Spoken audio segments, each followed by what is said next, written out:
Previously on the Adventure Zone. Minerva was talking to us through like a little, barely there even, little wormhole that was sort of inside our brains. Mm-hmm.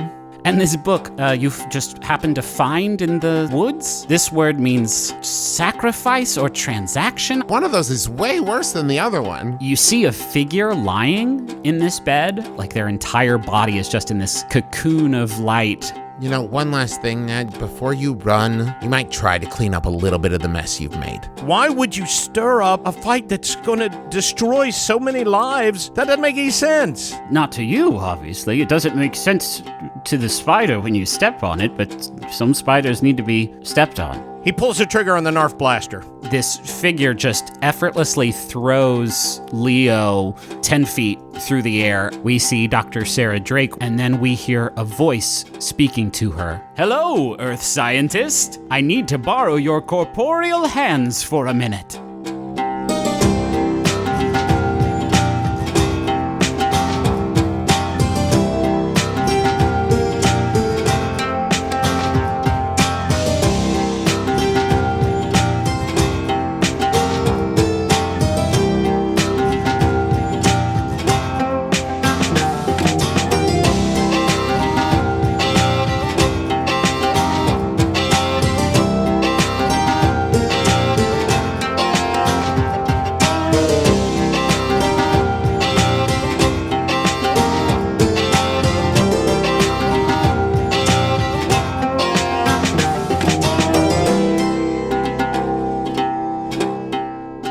Duck, you are facing down this being made out of this pure white light, and it's the same type of being that you have seen every time you have defeated an abomination, only instead of sort of disintegrating into a peaceful mist, this one is remaining in this humanoid four-armed form, and it is charging at you through the smoke of Leo's sideways truck that more and more smoke seems to be pouring out of by the second.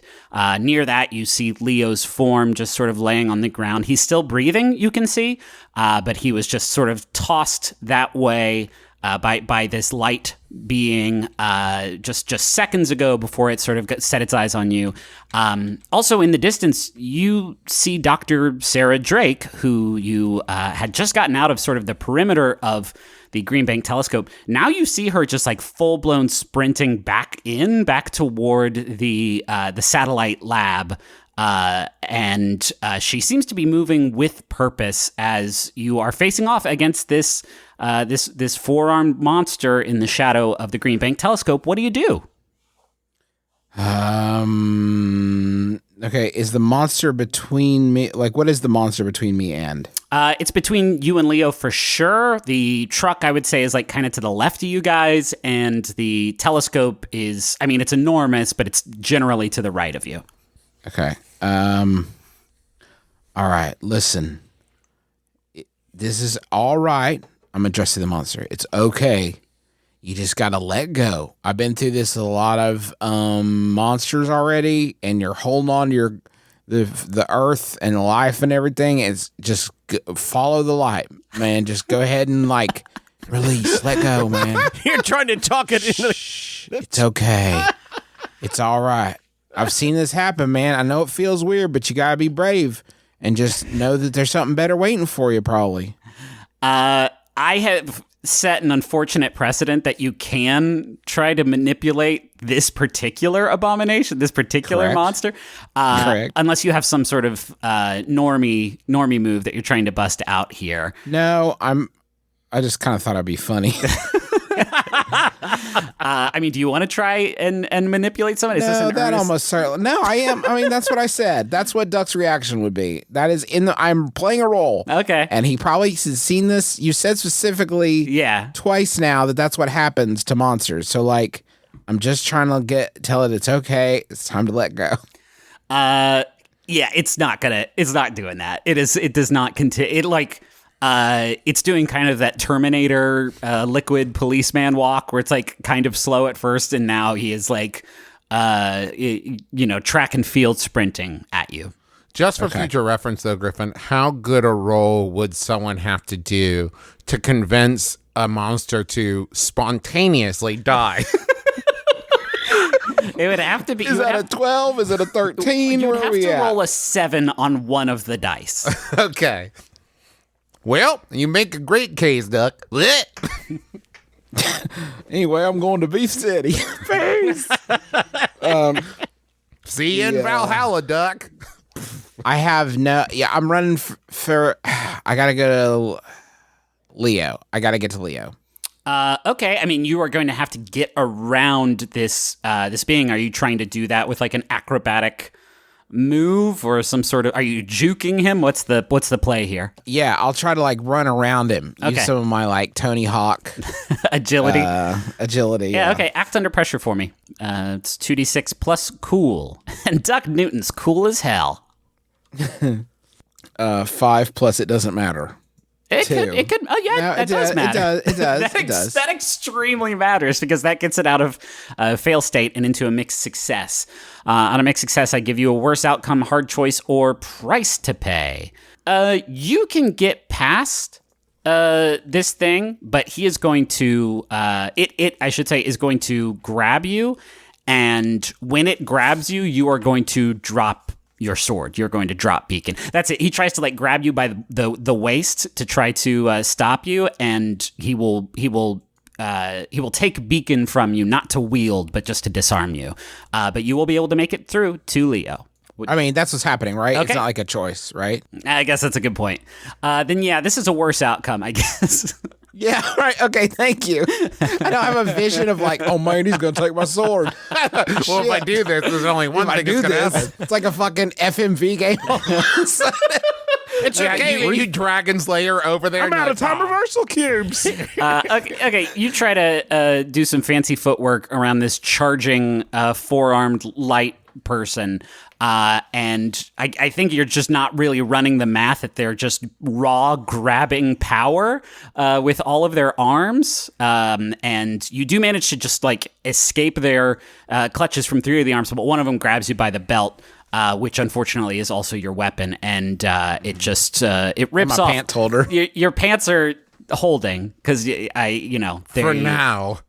for now they are holding. But your belt, you turn back and you see that Beacon is in this thing's hands, and it just throws it down with anger and starts sort of marching towards now you and Leo. But you have made it past this thing. What do you do? How did he get my fucking belt off? Let's not think about the physics of it. Okay. All right. All your belt loops came flying off. They just snapped. But you know, Okay. if anyone's looking for an animatic, a slow motion of a monster like pulling the belt out of the belt loops would be a pretty great animatic. Wow, chicka, wow, wow. So I'm I'm to Leo. Yes. I'm gonna try to help him towards the relative safety of the telescope. Okay. Go ahead and No, a better option than that. No, I will give you that. I think if you I think you can get him to the telescope. There's like a thick sort I can't get him anywhere else, right? Right, so right, like, right. I don't love my odds going to the telescope, but I like them better than running in a field and hoping that this monster quits. Yeah, can't catch up to you. You're right next to the telescope. So I would say like you can get him into like the lattice work that makes up the base that is holding up this enormous telescope. And in fact, I don't even think you need to roll for that. You are right next to this thing. So you are able to kind of like just roll him under there before the monster sort of crashes back into you. But now you are kind of in the same situation again. Leo is, I will say, fairly safe for right now because you definitely have this thing's attention. Only right now you do not have your sword. What do you do? I don't have my jetpack either, right? Boy, that would go down smooth right now. I still have my jetpack. Try calling to it. Your jetpack did come back to y'all at the end of the last arc, right? It came in and it was a luck point sort of came in and made the jetpack come crashing into one of the goatmen to stop them, right? So like y'all definitely have the jetpack. If you can make a case for why Duck would have it and not like Ned or somebody else and why Duck would bring it to this thing, I will give you the jetpack. Did Leo bring it? Huh. Would that have made sense? Roll just a straight up and down 2d6. Okay. We've never done like a fate roll before. Well, we did when we played Fate. Yeah, that's true. We did a lot of fate rolls then. 9. Since that's traditionally what is called a mixed success, you see the jetpack, and it is in the back of the delivery truck. You see the door of the delivery truck has like slid open, and a lot of the there's a lot of groceries and stuff inside. But you also see the faint moonlight glint off of the surface of the jetpack. Since it is a mixed success, I will also say the cab of the truck has now burst into flames. Which there's some gasoline on the ground, so it is those fires are starting to spread. But yeah, your jetpack's in there, and you don't know what else could be in there. But since he brought the jetpack, it could be other stuff. I'm going to make a run for it. It's the only chance I got. Act under pressure again, and I'll let this one, ride if you can make it. Holy shit! Plus cool. That's a 5. You got to say what the rolls are, Griffin. 5. You gotta say what the number. Thank you, Daddy. That's a 5 plus 2. Plus that is 2, a mixed 7. success. Worst outcome, hard choice, or price to pay. This thing is right on top of you, or as you are about to do this, it's gonna get you. It's gonna it is going to hurt you, but you are going to be able to make it to the truck. Okay. I can take a hit. This thing just grabs onto you as you try to make it past him. It grabs onto your arm and yanks you backwards and manages to full force punch you with one of its 2 arms on the other side. And you just slam into the ground and you take 2 harm. But then you're able to sort of scramble up, and as it reaches down for you again, it misses, and you make it to the truck and slide the door open. And inside of there, you see the jetpack, and you also see the broadsword that you have seen, you've seen Leo using from time to time, especially when the two of you were kind of training to keep your skills as sharp as they could possibly be right now. Okay. I have the backpack has 3 tags. It's quick, it's fragile, and it's volatile. is what the Flymaster has. Those are the 3 tags.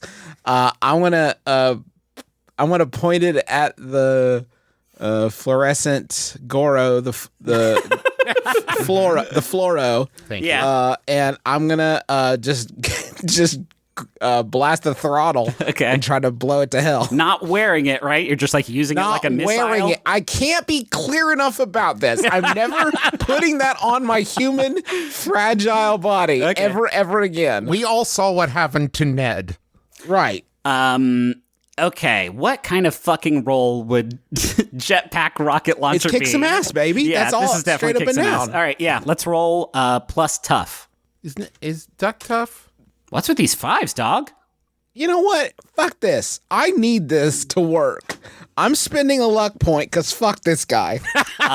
Okay.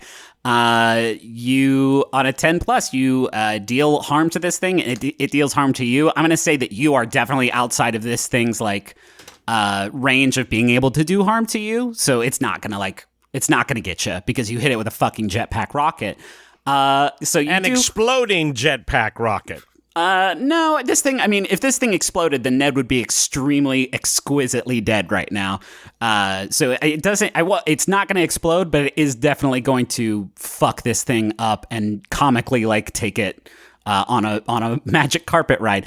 You get to choose an extra effect. You gain the advantage, take +1 forward. You inflict terrible harm, you suffer less harm, you force them where you want them. I'm going to say the blunt force of this essentially rocket that slams right into this thing's gut, it's going to do 3 harm to it, and you get to choose an extra effect. I'm going to... I want it to just take off into the sky. Okay. That's forcing them where you want them? Yes. High. Up. Okay. North.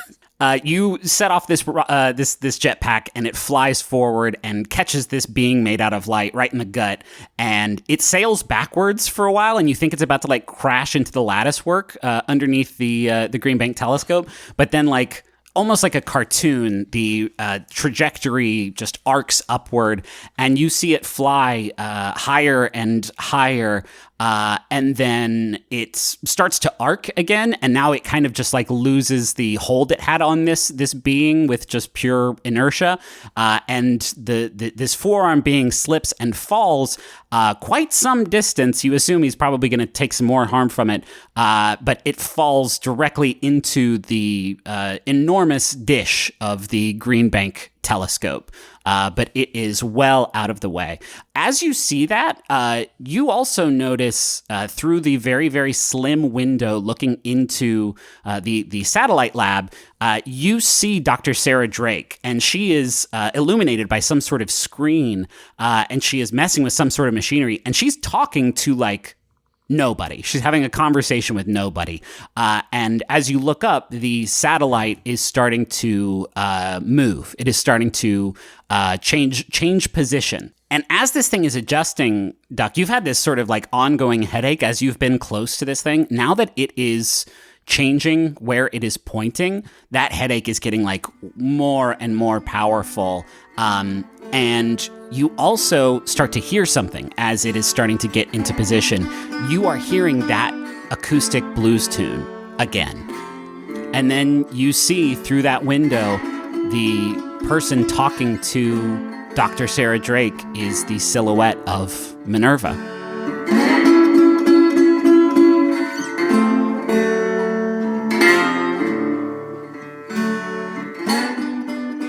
Aubrey, you're in the back of the truck that Jake Cool Ice is driving, and Moira is in the back with you, the ghost friend from Amnesty Lodge. Yes. And they are kind of like catching up with you on the situation. Pretty much everybody's gone from Amnesty Lodge. They are either sort of up at the archway or, trying to take cover somewhere. And they have seen like a ton of people from Kepler passing by Amnesty Lodge and moving into the forest, heading towards the archway as Ned instructed them to do on TV. And Moira says, "Well, Aubrey, my dear, it seems like, well, I feel like things are finally catching up to us, Aubrey." You know, we're not done yet. Jake, hit the gas, please. Jake is flooring it, and he whips around the turn that leads off of the Riverside Road and kind of up towards Topside. And he is trying to get up there. There is traffic, and that's weird because there's never traffic here in Kepler. And Jake yells, "Yeah, Moira, stop being so doom and gloom. We're the freaking Monster Squad. We're the Monster Squad. We can stop this." No. That's a whole other thing. I'm pretty sure that's an IP that we don't own. Maybe we can handle this. Maybe, listen, I've resisted it, but maybe we can spin it. Maybe we can, acknowledge the truth and, I don't know, save the day or whatever. Yeah. We've done weirder things. Sure. I need you to make a straight up and down tough roll. Okay. 7 plus. Oh, no. Whoa. I forgot. Aubrey's not tough. -1, a 6. I need you to take 1 harm and ignoring your armor. Oh, boy. Because I'm bleeding. You are bleeding. You have this jagged piece of wood that is still sticking out of your leg, and you've tried to dress it, but unless you get this thing out, and unless you get some help from somebody, it's gonna keep getting worse. And Jake is still driving upward, and he says, "So where are we going? Should we head to the archway and try and head everyone off, or what's up?" Aubrey looks at her leg and says, "Yeah, the archway. Head to the archway." Okay, he heads to the archway. I would like to try to use magic. Okay, as you are still in the back of the car? Yes. Okay. So one of the aspects of use magic you can do is to heal 1 harm from an injury, and I'm going to try to do that. And okay. Aubrey closes her eyes and puts her hand on her leg and grabs the piece of wood and thinks, "Hey, magic, it's me, Aubrey. I would really like to not bleed to death, please." And she pulls on the wood. Oh, goodness. I think this has got hurt real bad. Nope. 8 plus 3, 11. Yeah, things are going well. You're down to like 1 luck point, I think. So like every roll for Aubrey is starting to get 2 luck points. Oh, okay, sir. okay. Sorry. Okay, yeah, that's a full success. You pull it out, and like it fucking hurts. There's no way it doesn't. You don't have sort of.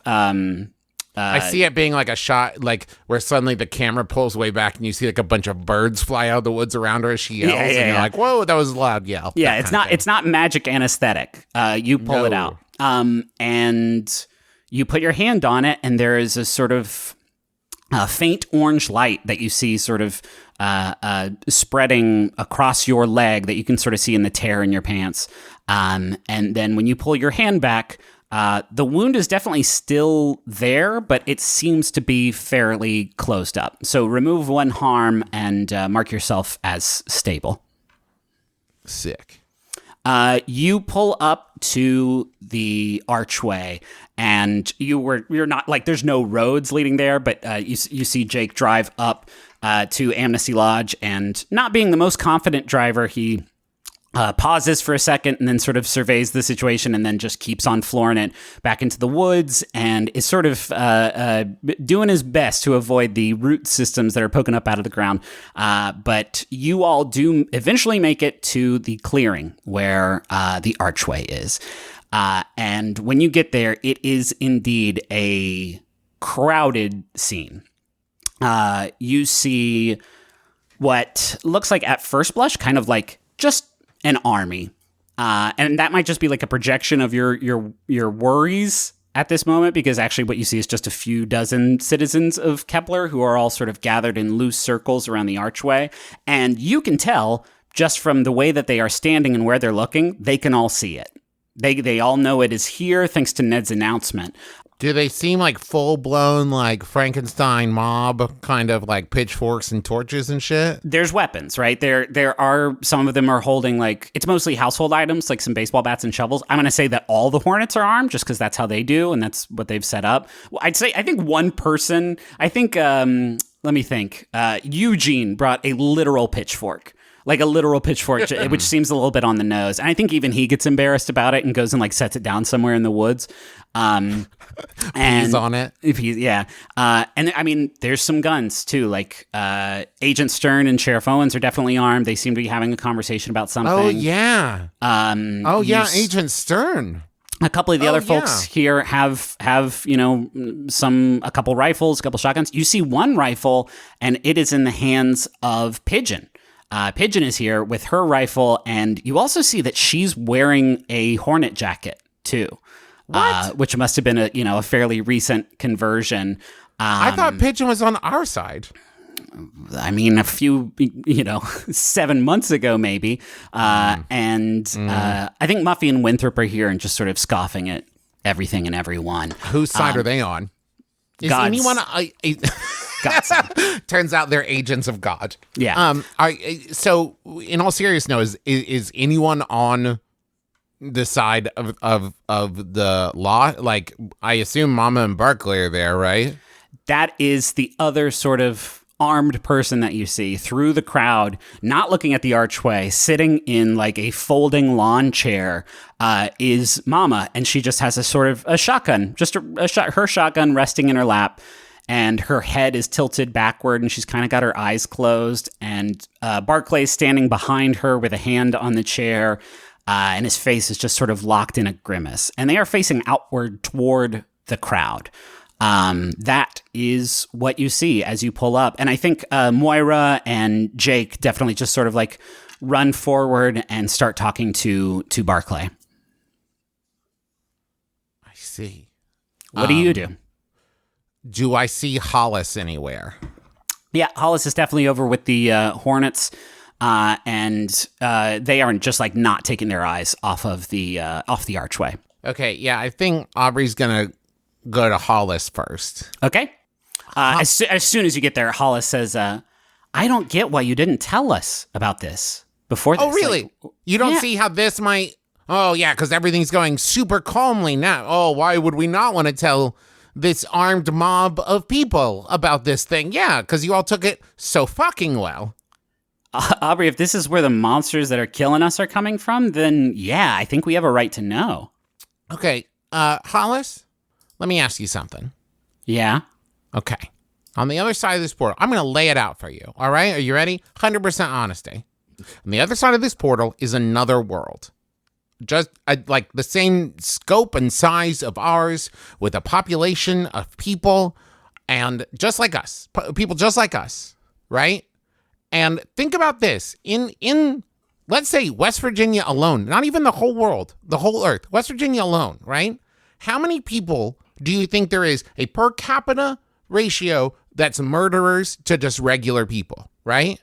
So what if somebody said there are murderers in West Virginia, so we're gonna march into West Virginia and kill everyone there because they might be murderers? Right? So what if the only thing you knew about West Virginia is that some murderers came from here, and you said, so let's just go in and wipe everyone out? If they were coming in and murdering my friends and family, then You would come in and wipe out the whole state and murder innocent people just in case they might be murderers. What does that make you, Hollis? Yeah, I think you're trying to reason with Hollis, and I think it's sound enough to roll manipulate someone. The reason you're Oh, nope. No. Nope. It's a 3. That's a 3 + 1. 4. That's a failure. I think Hollis just sort of like rolls their eyes and turns. I just want to say, Travis McElroy, stand by that argument. Sure. It's a great. I'm compelled. Thank you. Yeah, Hollis just makes it very clear that this conversation is over and turns their back to you. What about you, Keith? Keith, Oh, God. with this hard failure, Keith looks super pissed off at you for hiding this from him. And Keith says, so the vampire thing that attacked us, you know the truth about that too, Aubrey? Okay, fuck off, Keith. And Aubrey goes to look for Agent Stern. Fucking classic Keith. Okay. That is. You find Agent Stern and Sheriff Owens sort of talking, patrolling the crowd, looking kind of fairly nervous. They seem fairly comfortable together. You get the idea that like they have the essentially Twin Peaks dynamic between Agent Cooper and oh shit, Justin, who was the sheriff? Sheriff on Twin Peaks. Yeah. Oh man, you asked me too quick. Oh, shit. No, none of us Michael can remember. Ontkeen. Michael Oh, Ontkeen. no. Hold on. Wait. Harry S. Truman. Harry Duh. Truman. Yeah, dumb. Okay. Yeah, they sort of have that dynamic. And you sort of walk in on their conversation and you hear Agent Stern say, do you need any help diffusing this situation, Sheriff? And you hear Owen say, well, as I see it, this thing's either going to end with nothing happening and folks running Ned out of town on a rail, or something happening, in which case an alien world is attacking ours. And I wouldn't mind having folks watching out if that happens. So, and then they notice you come up, and Agent Stern says, Aubrey, it's good to see you. Are you doing okay? You know what? No. I'm just going to go ahead and say no to that one, because I would argue, Sheriff, if I may, no disrespect, there is a third option that you're not considering, which is that we are the alien world who's about to attack them. What if we're the aliens? Oh, my shit. You're right. Damn. And What if that's God where was the one of show us? ends. Just a slob like one of us. Here's what I'm going to say. With that one sentence, you see Sheriff Owens just kind of like almost have the exact same reaction as Hollis. Sheriff Owens like rolls his eyes and sighs and turns his eyes just for a second away from you back toward the crowd. Agent Stern, I don't think you know a lot about Agent Stern, despite the fact that you all have spent months together now in Amnesty Lodge. But you get the idea that Agent Stern thinks about stuff like this all the time. You get the idea that Agent Stern runs these possibilities, like the math of them, just all the time. And so you see him actually take a beat to what you say just with that one sentence. Also, he sort of recognizes you acknowledging the truth of this matter. And I think he also knew that you were kind of plugged into this whole thing. And so like the fact that you are acknowledging it is also a big deal. So I will say like roll manipulate someone. And Okay. it is with this one sentence you may, Fuck geez. me. That is That's a a 2. snake. That's a snake, guys. That's a 2. Yeah, no. Agent Stern looks at you and for a second, he looks sympathetic. And then he says, Aubrey, I am this close to finding out what's happening here in Kepler, and it is my job. It is my sworn duty to keep our country safe. And if this is where I need to be to stop that, then I'm afraid I just can't agree with you. Sorry, give me a second. And he goes and sees that like the hornets are starting to get a little bit rowdy, and so he walks over to try and calm them down. Okay, time to get to Mama and Barclay, I guess. Okay, yeah, Mama is like almost dozing, and Barclay kind of like rouses her as you come close, and Mama says, well, Aubrey, you're officially, I guess, relieved of duty. Thanks for all the hard work, but it seems like we are just about to wrap things up here, so... No. Well, think of this like a business, Mama. We're about to go public. You know what I mean? We owned it privately before, and now I think we just need to sell some shares. We need to get everybody bought in, even if it's one by one. We just need people to understand. If we can make them understand, then our organization's just gonna grow, okay?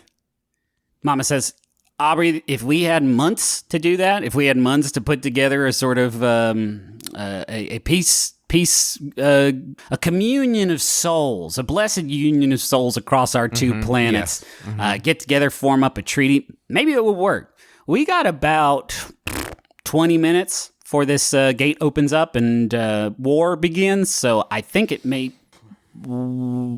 Aubrey. Yeah. You can get over there even when the moon's not out, right? Yeah. You could go in and warn him. You could go in and tell him what's about to happen. Shit, but then we have...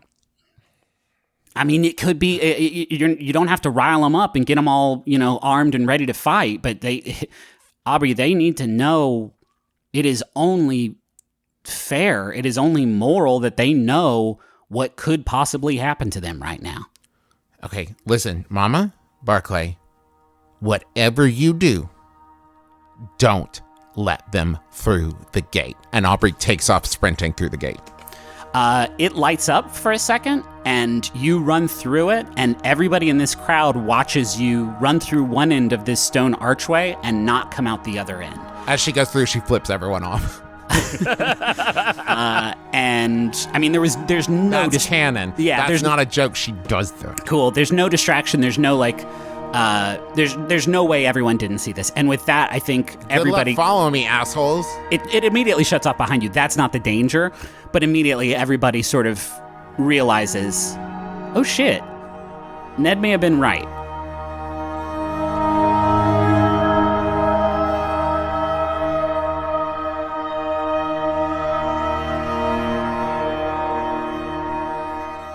Ned, you are in the Cryptonomica, and the sun has gone down. The faint light that was sort of coming in through the shutters has faded entirely, leaving you alone in your place of business.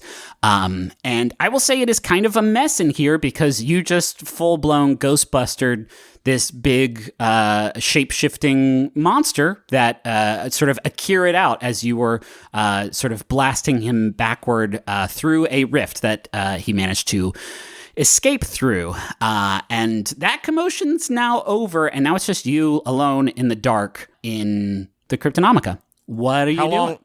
How long after the creature's escape is this?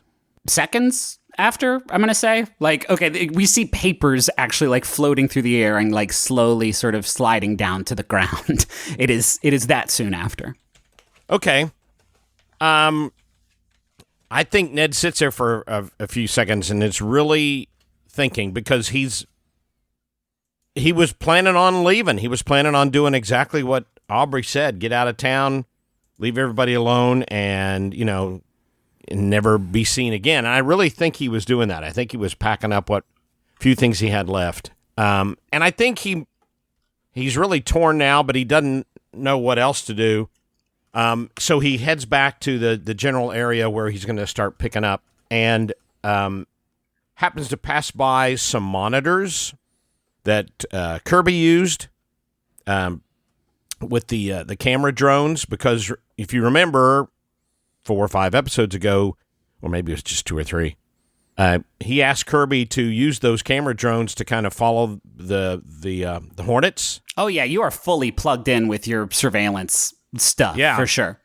And I think he walks past those and looks down, and the drone is hovering over the scene where at the arch. Okay. And he had just seen all of that happen and realizes that a big part of this is his fault, and I think it motivates him to screw his ideas of trying to flee, and he heads out to the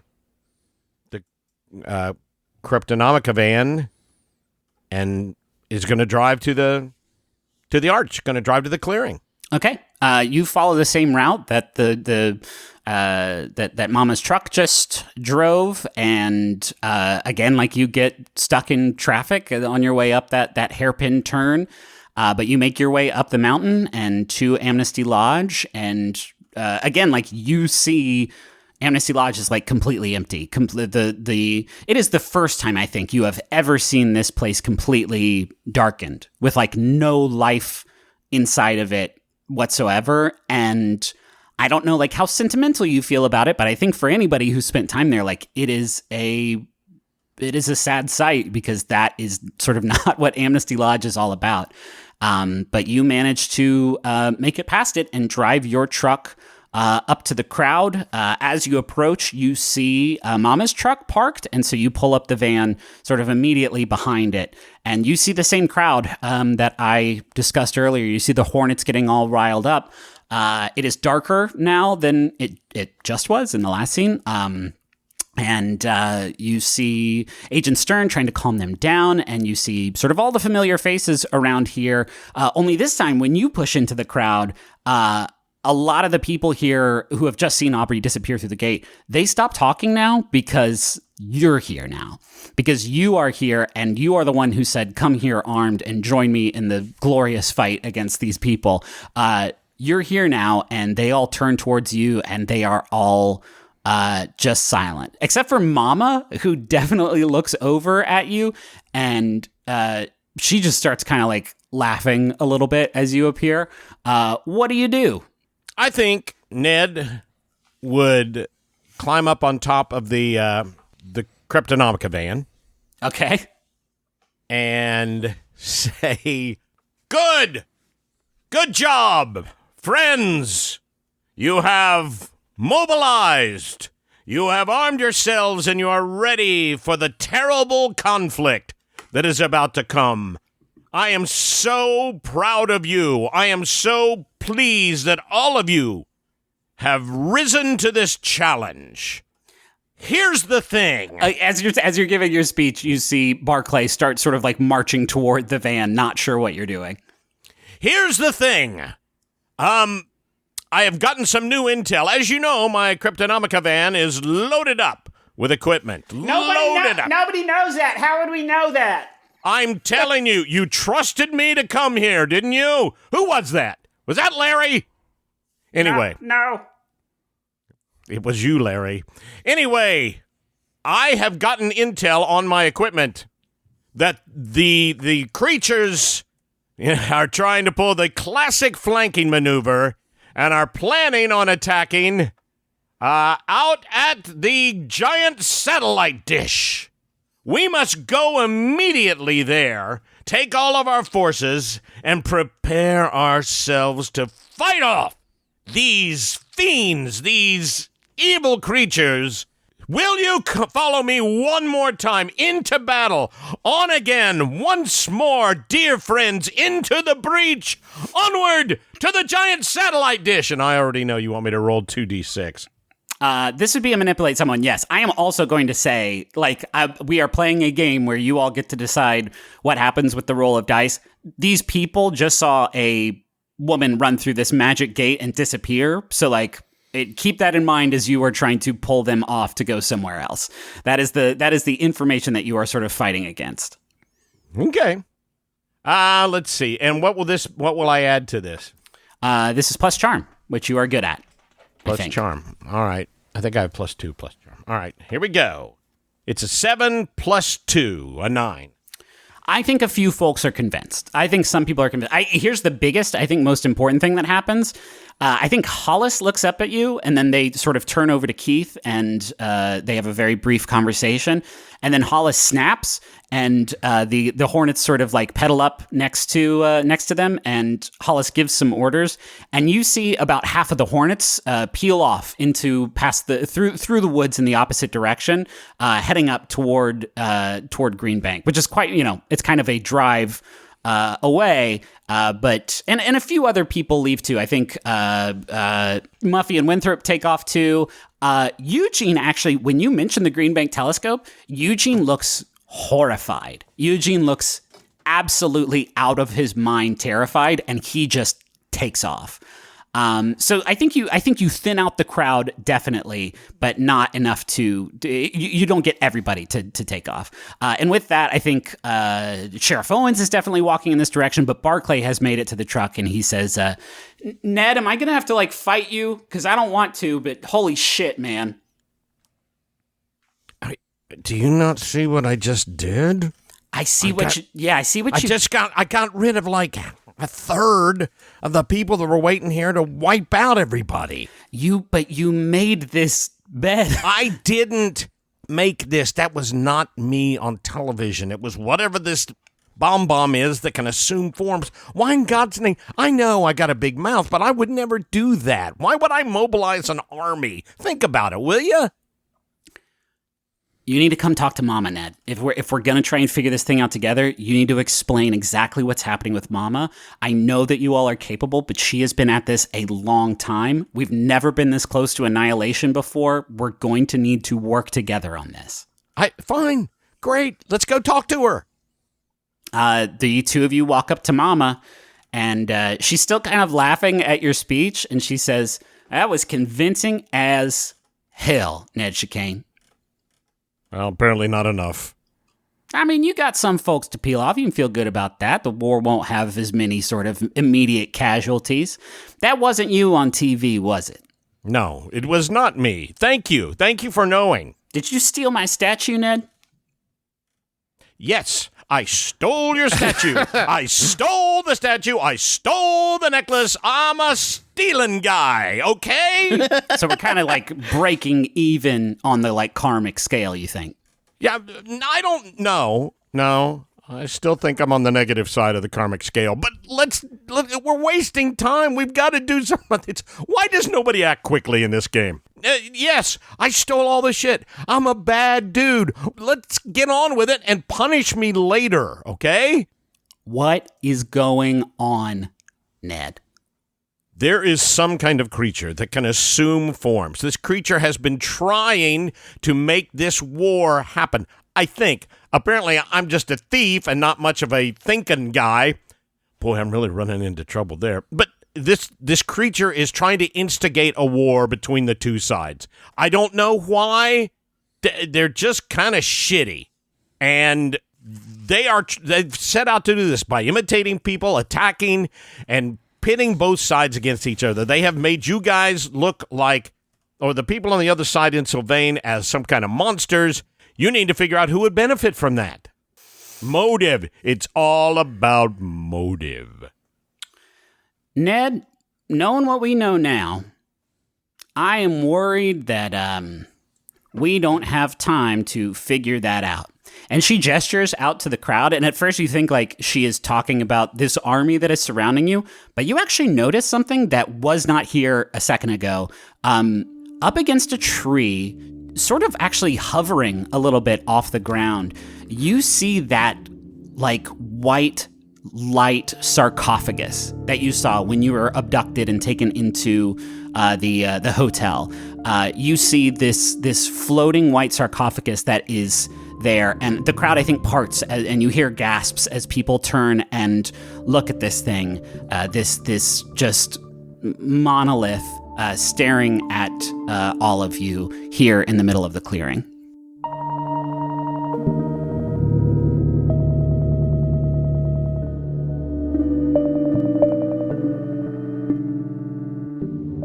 Hey everybody, this is Griffin McElroy, your Dungeon Master, your best friend, and your snack handler, and don't even think about those Ritz crackers. Don't even touch those Ritz crackers, because I've got Chips Ahoy over here. You're welcome. Thanks for listening to the Adventure Zone, episode 28, I believe, of Amnesty. I know it's getting hectic, so let's get you back into the rest of the episode as quick as possible. I'm going to talk about our sponsors first off. First off, I want to tell you about Quip. Quip. They make the toothbrush. It vibrates. It's awesome. I just got my new replacement head yesterday. Fucking swapped that bad boy on. And my teeth were like, oh, yeah. Because it feels good. It feels good to get a new brush. And they send you a new one whenever your old one wears out. You get on a little schedule. Every 3 months, you get a new one. It's just $5. It's pretty rad. And if you're thinking about getting something for Father's Day or new grad or whatever, toothbrush is a good one because pretty much everybody needs those. You can get them on a healthy oral health routine with Quip. And I'm a big fan of mine. It has a holster that you can stick to your mirror, and it comes off really easily. And then, like, if you want to travel with it, you just use that little holster as a travel cover, and then it's good to go. It's really slick. I like mine. Got over 1 million happy, healthy mouths loving Quip, and it starts at just $25. If you go to getquip.com/adventure right now, you can get your first refill pack for free. That's your first refill pack free at getquip.com/adventure. I also want to tell you about Stitch Fix. This is another valuable service in my life. Quip gets my teeth looking good, and Stitch Fix handles the rest. They will send you a box that is going to have some clothes in it. Those clothes were picked out by a personal stylist that lives on the internet and is probably real. Yes, it's a definitely real person. It's definitely not like the Singularity, the AI, I have no mouth but I must scream, torturing you with beautiful clothes. This is a real personal stylist that figures out what you like. You tell them what you like, and then you work together and form a very powerful bond. And then you tell them what your body needs, your budget needs, your lifestyle needs, and they'll get you going. And I've gotten pretty much most of my clothes. I think all of us McElroys are like living out of Stitch Fix now. You can go to stitchfix.com/Taz. You tell your stylist your sizes, your styles. You try on what you want when you get the box, and you only pay for what you actually like and want to keep, and you can just return the rest. Shipping and exchanges and returns are always free. There's no subscription. You just pay for what you want. The styling fee is just $20, and that's a credit that goes towards anything you keep from your shipment. So get started now at stitchfix.com/Taz. You'll get an extra 25% off when you keep all items in your box. That's stitchfix.com/Taz to get started today. stitchfix.com/Taz. Thank you to everybody who tweets about the show using the Zonecast hashtag. If you do that, you might end up as a character in the show. Characters like Dr. Sarah Drake, who's named for Sarah Churchill on Twitter. Thank you so much for tweeting. I'll be honest with y'all, Amnesty is pretty close to wrapping up, so I don't know how many more characters there are going to be, but I sure do appreciate you spreading the word about the show. It means the world to us. Some more quick announcements. Thanks to MaximumFun.org for having us on the network. It's a great network, and we are very proud to be a part of it. They got all kinds of great shows like Can I Pet Your Dog and Stop Podcasting Yourself, and just a shit ton more, all at MaximumFun.org. We have other stuff at McElroy.family, and while you're there, check out the still available tickets for our upcoming live shows as part of our Become the Monster tour. We're about to go to Indianapolis and Nashville, and there are tickets available still for that. We're doing a Taz in Nashville if you want to come see us. Again, McElroy.family is where you can get those. Also, we just announced that the Adventure Zone graphic novel, the second one, Murder on the Rockport Limited, which is coming out very soon, on July 16th, to be precise, to celebrate that. To promote that, we're going to be doing a quick little book tour in July. On July 16th, the release day, me and Justin and Carrie are going to be doing a book tour showing in New York. Travis and Dad on that day are going to be in Portland, Oregon, doing a little stop there at Revolution Hall. Day after that, me and Justin are heading to Austin, Texas, Paramount Theater to do a stop. Travis and Dad are also on that day going to be in Los Angeles at the Ace Theater. And then a couple days later during Comic-Con, all of us, me and Dad and Justin and Travis and Carrie, are all going to be at San Diego at the Balboa Theater. And we're going to be talking about the book and answering some questions. There'll be like a moderated discussion. And then we're going to be doing a guest reading where we're going to get some guests together and read some excerpts from the book. And I've seen who some of our guests are, and I'm super fucking excited. So if you want to come see us, there's still some tickets available. Tickets are a bit pricier than our usual live shows, but it does incorporate the cost of a book. So you will get a book, and it's going to be signed by one of us when you pick it up. So we're very excited to be doing this. We had a lot of fun last year, and hope you will too. Again, go go to McElroy.family. You can find details there. And that's it. We're going to be back in 2 weeks with another new episode of Amnesty. And I don't have time to calculate when that is because I'm a busy man. But I think it's going to be like the 12th or 13th or something of June. Yeah, okay, definitely the 13th. So we'll see you then. Bye.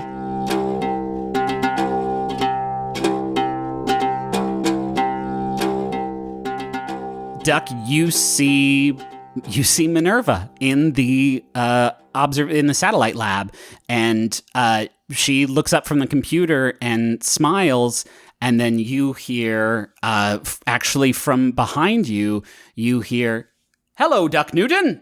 It seems like you've kept up with your training with your strong, muscular legs." Tone and definition, it's so important, Duck Newton. Where the fuck have you been?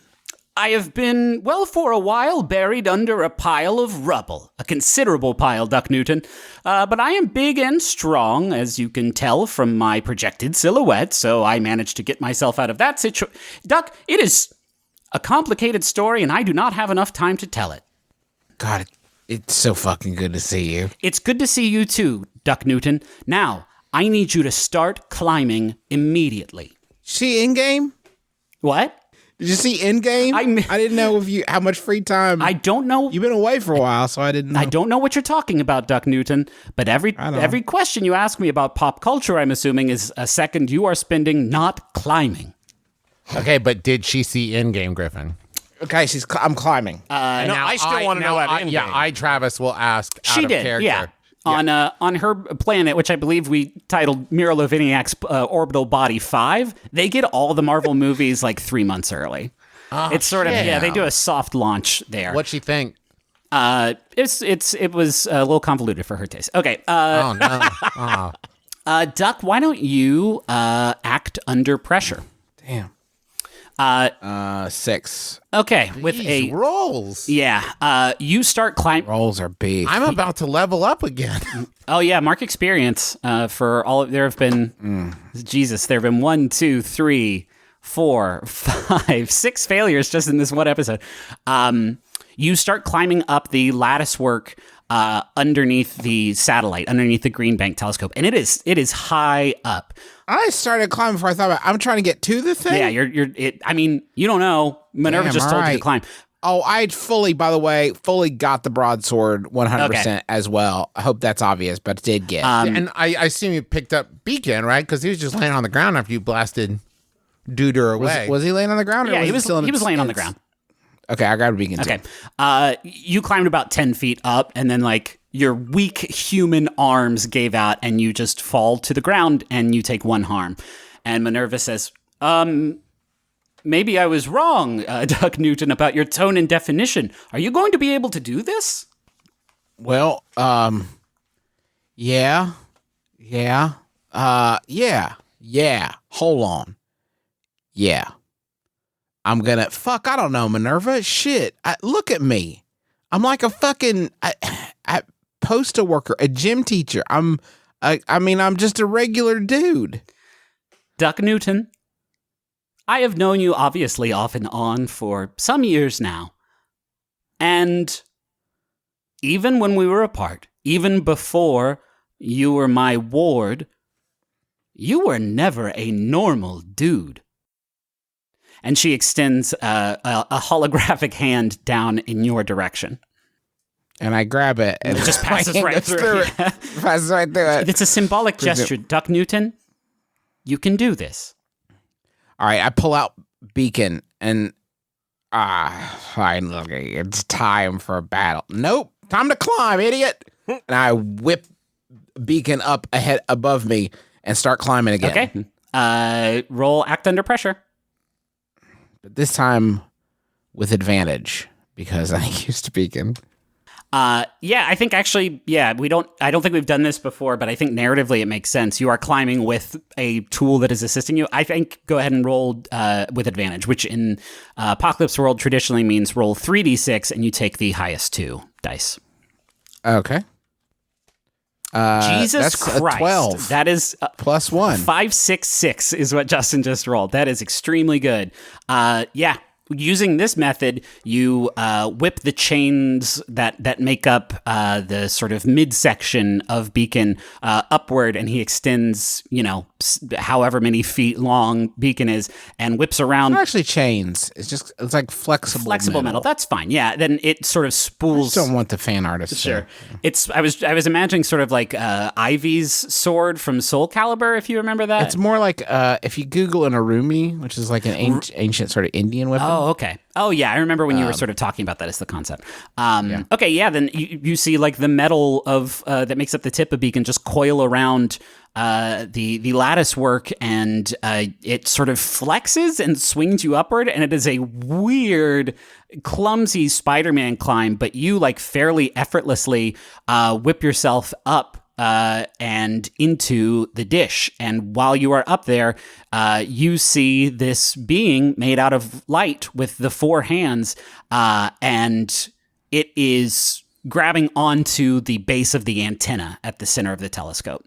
And now you see Minerva again, and she is, projected right next to you, and she says, "Duck Newton, what is about to happen is going to be pretty wild. I'm not going to lie to you, but it's not going to happen if that thing gets what it wants and destroys the Green Bank telescope. I need you to stop it, please." All right, Minerva. All right. I'll just stop it. Use your sword, Duck Newton, to stab and hurt it. We talked about this. Yeah, all right. Man, I have missed your tutelage. It's Jesus like Christ. core strategy number 1. I take Beacon in one hand and the broadsword in the other. I'm like, hey, stupid. It's me, Duck Newton. Local beefcake. And I'm gonna kill you with these. Believe it or not, as unlikely as it may seem. And I sort of idly spin them in my hands. I know I sound about as convincing as, I probably sound to you. But, I'm all out of options. I threw my cool jet back at you. My friend hit you with the truck. So here's my cool new thing, okay? I'm gonna stab you until you die with my 2 swords.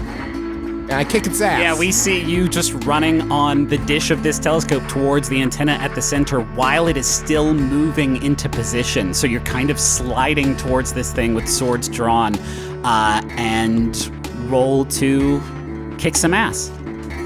Oh, yeah. There we go. It's a 10. That is a 10.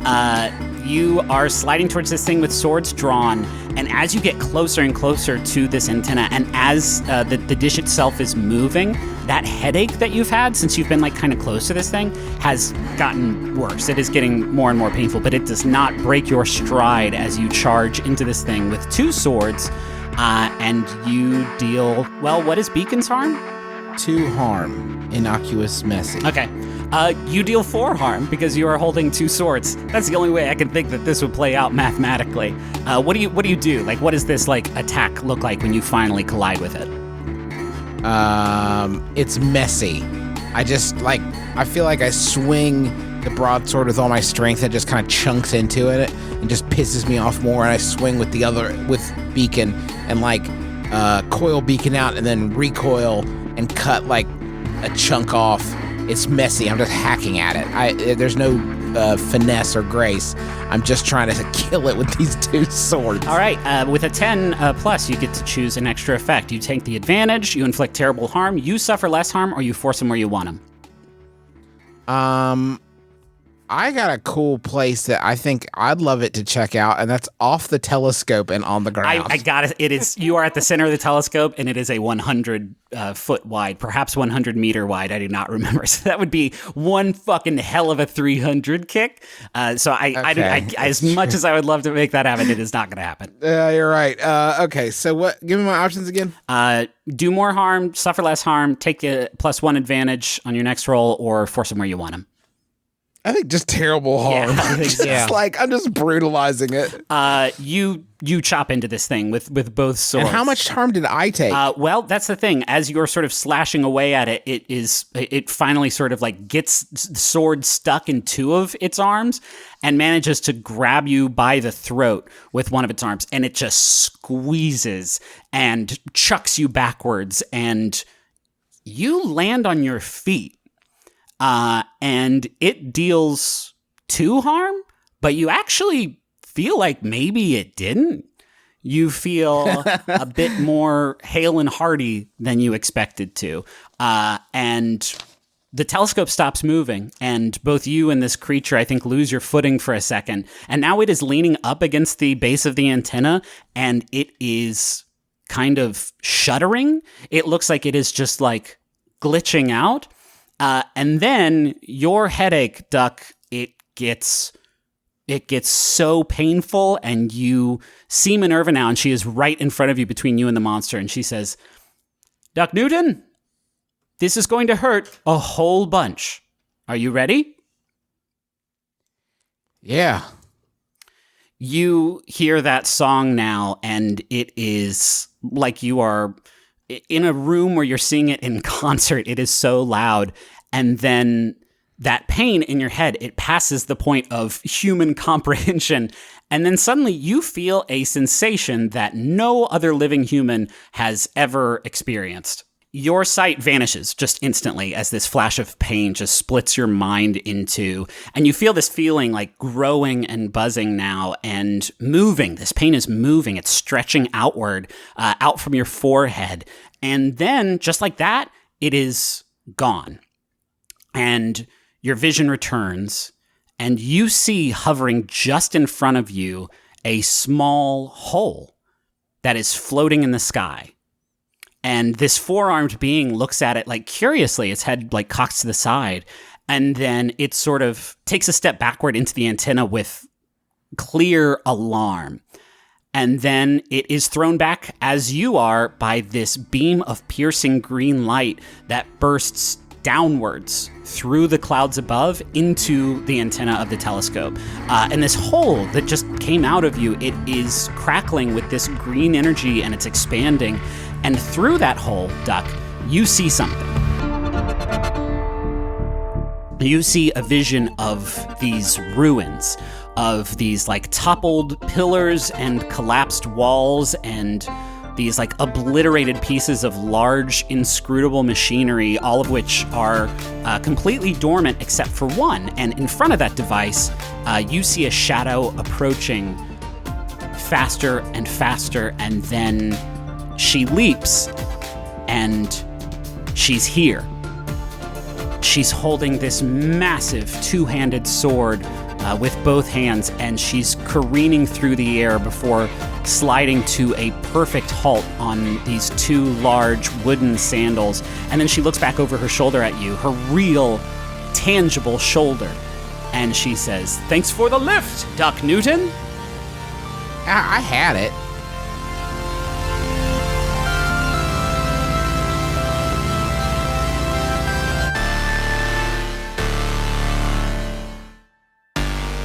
Aubrey, Yes.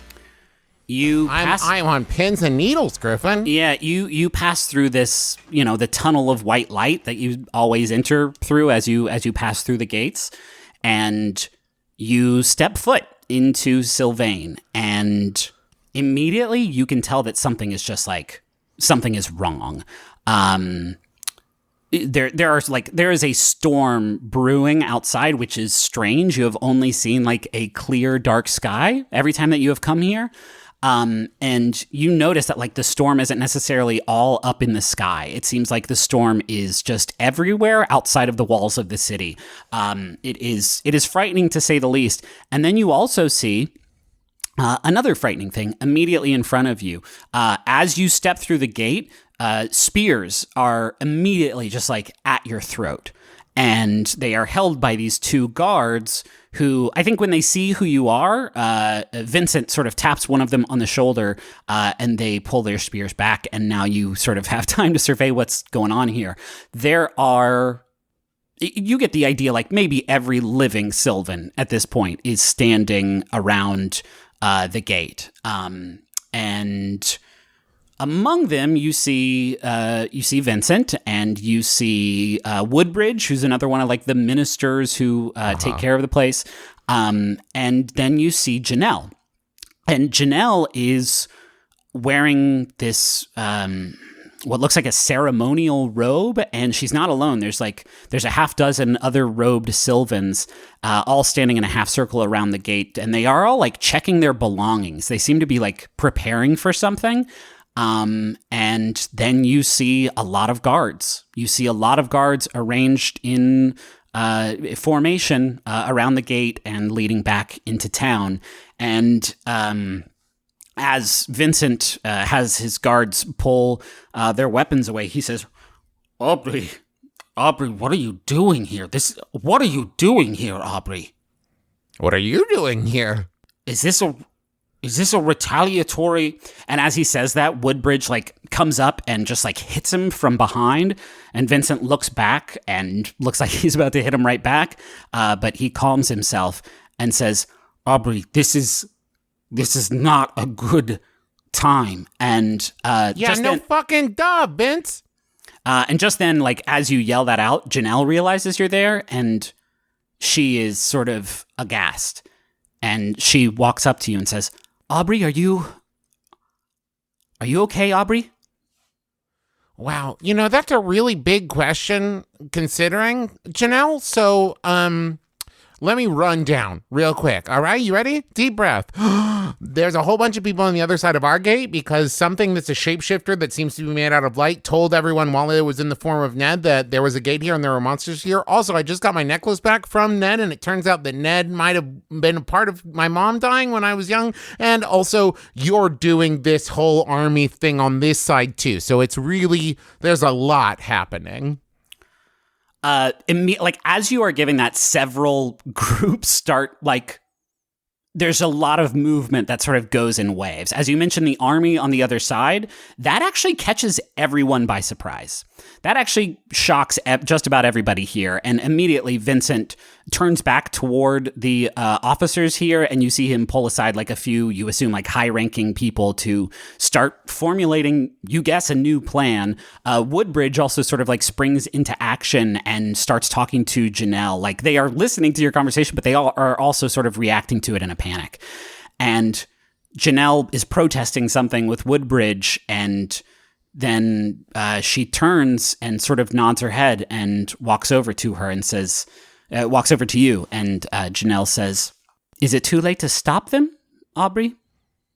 No, not at all. It's not, listen, it's not a real army. It's all the people from the town on the other side of here, and they're scared. Like, people have died. We've had the abominations come across, and if anything, they're more scared than angry, but that's maybe worse, but it's not too late. We can fix this. We just need, I don't know, ideas? Wait, hold on. What's going on over here? If you didn't know about them, why are you all guarding the gate? There is a rumbling of thunder out in the distance, and it sends a shiver up Janelle's spine. And she looks at you, and she smiles. And she says, do you believe in fate? Sure. Here's what I think, Aubrey. I think you were sent to me for a reason. And I don't know what that reason is, but I believe in it. And I haven't believed in something like that since I watched the heart of my planet shatter. And I think you have done your part to always think about us, to always try and save us. And now, Aubrey, now it is my turn. And she vanishes. And one by one, those robed Sylvans that were with her, they all vanish as well. And then you are pushed aside by some unseen force. And just for a second, the gate flashes and then goes dormant again. What? And with that, Woodbridge says, Vincent, As Minister of Preservation, I'm claiming absolute authority over this mission. For the continued survival of your people, you will detain Miss Little until Janelle has returned, having completed her quest. And Vincent nods, and the squirrel... Aubrey starts running. The squirrel guard definitely, gets spears across the gate as you get there. And Vincent says, Aubrey, please, just stay with us, just for a little while. Aubrey, I'm begging you. Aubrey runs towards the crystal. Okay, I mean, it's some ways away. Yes. Okay, I think to break sort of through the guards here, I think you're going to have to roll to. I think it's act under pressure no matter what, right? This is what that roll is made for, I think. Let's see. Okay. 9 plus 0. Plus 0. It's a mixed success. You break through everybody. And you make it part way down the stairs, and then a hand grabs you at the bottom of the stairs, and it's just Vincent. It's just Vincent now. It's just the two of you at the base of the stairs. Everybody else is kind of still nervously watching the gate. You get the idea that they want to keep an eye on you, but the gate is much more important to them right now. And Vincent says, Aubrey, what are you doing? I need you to stay here for a moment. What's happening here, Vincent? Why is the sky like this? Why is everyone scared? Quick. Don't think, just answer. It's it, Aubrey. This is the end of the world. Okay. This is the apocalypse that we have known is coming, and it is arriving several weeks early. Because the planet's dying, right? Right. I might be able to help. How? And she takes off her sunglasses and looks him in the eye. The crystal and I get along well, and I don't know. I could give you time. Manipulate someone, and I think you have a pretty good case here. It's a 6. It's +1, so it's a 7. They'll do it, but only if you do something for them right now to show that you mean it. And I think he says, "You can really do that, Aubrey? You can really buy us some time?" I don't know how much, but I don't know. Maybe. We're going to have to run, probably. And then from the top of the stairs, you hear Woodbridge scream, Vincent, what are you doing? Seize her! And he throws his spear down and grabs you by the hand, and now the two of you are running down the street, pursued in the distance by several of Vincent's own guards, and you are able to reach the garden with this now just almost completely faded gray crystal in the center of it. The light that you have seen, the faint light that you have seen that people sort of draw their sustaining energies from is more or less completely gone now. What do you do? She looks at Vincent and she says, try to pull me back before I die. And she holds on to Flame Bright and touches the crystal. All right. I think this would be big magic, right? I think what you are attempting to... The first time you did it, it was like a fun experiment to see what would happen. Now you are trying to save an entire planet, or at least buy them some time. I think that's got to be big magic. I agree, Griffin. So I think you're going to have to roll to use magic. You're going to need people to help, and I think Vincent has done that, right? And it will have a specific side effect or danger. Those are the three things. So your place in this is to roll use magic, and we will see what happens. It's a 7 plus 3. That's a 10. That is a complete success. You are holding on to the big crystal with one hand, and you're holding on to the flame bright pendant with the other. And for a moment, the crystal in the center of Sylvain, it regains its color just with a flush. And as it does so, you notice it is the exact same hue as the flame bright pendant. And both of them now seem to be illuminated by this just beautiful spiraling light from within. And you would be able to appreciate this if you did not feel like you were dying.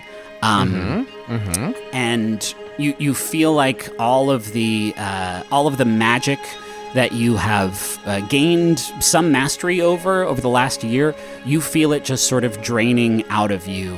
And you feel yourself getting weaker and weaker, and then you feel a furry hand on your shoulder who pulls you backward.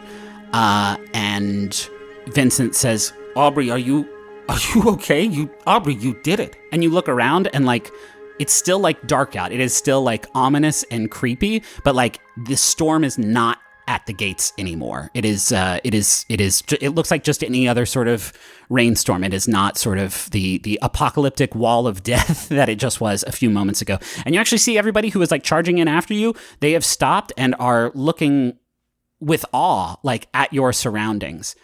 And some of them look scared. Some of them are just like cheering. And Vincent says, Aubrey, what are you? Oh, I'm bisexual. Do all of bisexuals have this power? Yes. Aubrey, how are you able to do that? You know what, Vince? Fuck if I know. With that, I think Vince takes your hand and helps you up, and he says, what's going on with your eyes? And you see actually in the glint of his armor that they are both orange now. And as badass as that looks, you also feel like doing that took something out of you. And so for the time being, you have a -1 ongoing for whenever you use magic. Okay. Vincent, I have to...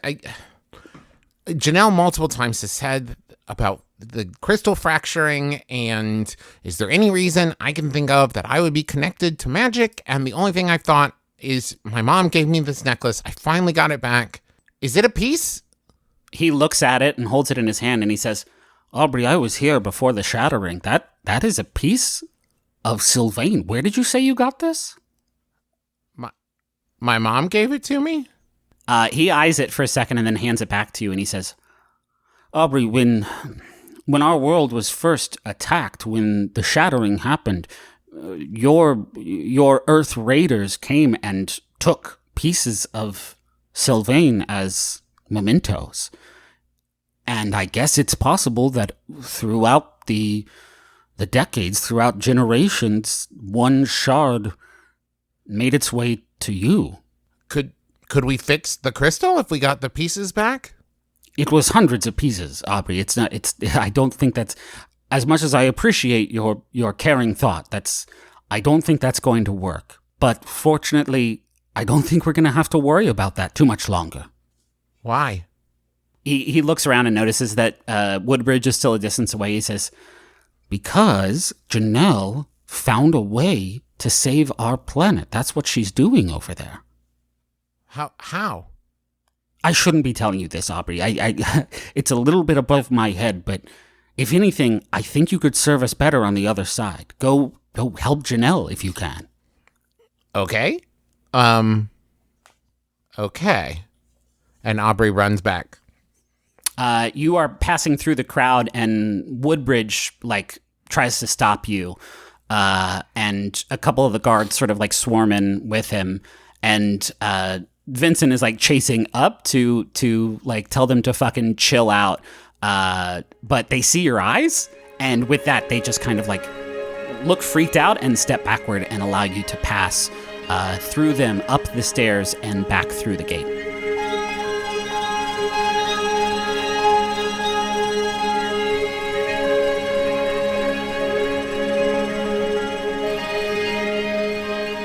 Ned, you are standing in the crowd, and this white light sarcophagus has just appeared. This is not happening concurrently with the scene that just happened, so Aubrey is not, appearing through the gate right now. You see the sarcophagus, and the crowd has grown silent. And Mama, I think with that, stands up from the lawn chair and starts to walk toward it, as do a couple other folks. I think Hollis and Agent Stern and the sheriff all sort of walk closer to investigate. What do you do? Do the same thing. Walk towards it to investigate. Okay. Yeah. I assume since I'm the only one that has that move. Yeah, that's fair. This would be. So wait, all the NPCs are they're trying to look at it, but they're like, "What do we even do with our eyes? I can't figure this out. Our ears are. What do we do?" So you tell me, is this investigate a mystery or is this read a bad situation? Now, Ned has seen the sarcophagus before, right? Yeah, and it has definitely rolled on it before. So, like, I think Ned kind of knows what this thing's about. So that's why I think read a bad situation. I would argue this is more of a bad situation than it is an unknown thing because you actually specifically do know what this thing is. I do? Well, not what it is, but you know what you're going to know just from looking at it. You know it's connected to the abomination in some way. Right. Like, exactly. Okay. And that it has some sort of like readout of it, and you saw. Here's one thing I will give you just for free. When you saw it back in the hotel, it had these like memories flashing on the cover of it, kind of like how your memory. Those are not there anymore. Those are not happening on the cover of this thing. You don't really know what that means, but the memory flashing is over. But you still see sort of a digital readout on the cover of this thing. I think read a bad situation then. Okay, roll plus sharp. That's a 7 plus 2. That's a 9. Okay, on a 9, you get to hold 1. So you get to ask one of these questions. What's my best way in? What's my best way out? Are there dangers we haven't noticed? What's the biggest threat? What's vulnerable to me? And what's the best way to protect the victims? I think best way to protect the victims. I think like the term victims is broad here, right? I will give you that. Like everybody's in danger around this thing. And I mean, I will also give you, there is an armed mob. Whatever is inside this thing is probably in danger, right? Like there's an army here, a small platoon. So that is something I will also give you. It seems to me that protecting the victims is the best way is find out how to diffuse the situation. Yeah, this is getting people away from this sarcophagus. I think Ned points the Narf blaster at the white sarcophagus and says, if you don't mind, would you leave? Just go somewhere that is not here so that I don't have to shoot you with this gun that I keep shooting people with, even though I'm pretty much a pacifist, but not lately. With that, like, all the civvies back away from the sarcophagus because you're pointing this, I'm going to say, huge, crazy, colorful gun at it. And Agent Stern, like, turns towards you with alarm, and Sheriff Owens does the same with one hand on his service revolver at his hip. And he says, now, Ned, I don't know what that crazy contraption is, but you need to just take it easy, all right? We don't know what this... Well, I don't think it knows either. So how about not, ruining my move here, okay, big guy? Are you threatening this sarcophagus? It doesn't. I'll say this: it doesn't respond to your speaking, right? If the sarcophagus itself or the thing inside of it is like conscious and cognizant of your warning, you don't know because it just remains there, sort of floating in midair. It does not respond as much as everybody else responds to you wielding this big wild gun. Listen, everybody, just do me a favor, back off, because when I shoot this thing. And I look at the white sarcophagus, and I will shoot you. I'm not exactly sure what's going to happen, but you all need to back off just in case there's some kind of unpleasantness that occurs when I shoot it. And I will shoot it. Go ahead and roll manipulate someone. All right. That's a 7 plus what? Charm. 1. That's an 8. Okay. On an 8, they'll do it, but only if you do something right now to show them that you mean it. The sarcophagus, like, again, no response. I think on an 8, everybody backs away. Nobody quite knows what to do in this situation. Agent Stern also now has his hand at his hip, and Sheriff Owens. Oh no, you don't want to see his hand where his hip be at. Almost certainly not. And Sheriff Owens says, Ned, I'm going to have to ask you to lower that thing, all right? I don't want anybody getting hurt, and I don't know what kind of wild gun that is. So I need you to What do you think this giant threatening white sarcophagus, you think it's a good guy? This is one of the bad guys. This was in the place where I got zapped over to. This is in league with the shapeshifter thing. This is in league with the thing that's been opening rifts all over town and have been attacking people and killing people. This is not some goodwill ambassador. Put your fucking gun away. He looks kind of shocked at what you're saying. Because you used a because you dirty cursed. Yeah, the power of your cursing makes you not have to roll on this. He kind of like takes a step backward. Because everyone knows that cursing is cool. You also just said so much banana cakes stuff like, about a shapeshifter and all this thing.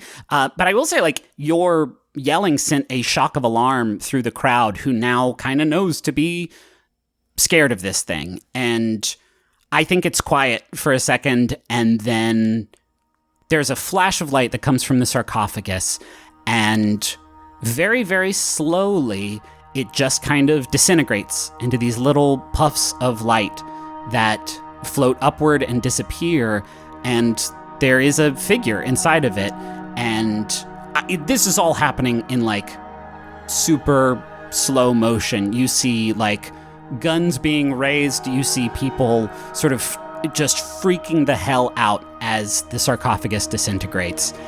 And then kneeling on the ground, you see a woman, and she is wearing a parka, and she's got this tangled blonde hair and a brown pair of slacks, and she is hunched over.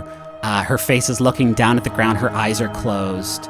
And the crowd, I think, also kind of takes a step backward. Some of them take a step backward from her as she appears, except for those who are drawing their weapons. And she looks up at you, Ned, and it's Danny. Only she is different now. You've only sort of slightly seen her in this form once, back when the residents of Amnesty Lodge lost access to the springs that sustained them and sort of gave them their lucidity on Earth, only it's much, much worse now. She is completely feral. Her eyes are shining this like blood orange red, and her teeth are gnashed and razor sharp, and she leaps to her feet, and you see Barclay starting to move in that direction. You see Mama looking terrified, and Danny is just sprinting toward a crowd that is just half afraid and half ready for battle. What do you do?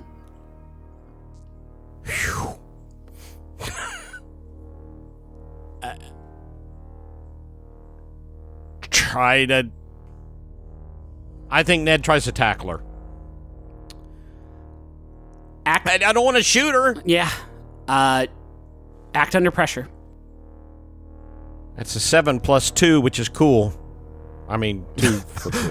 Which is cool. Is cool. That's So 3 9. 7s in a row, Dad. 4 7s if you include my Should I last get? 7.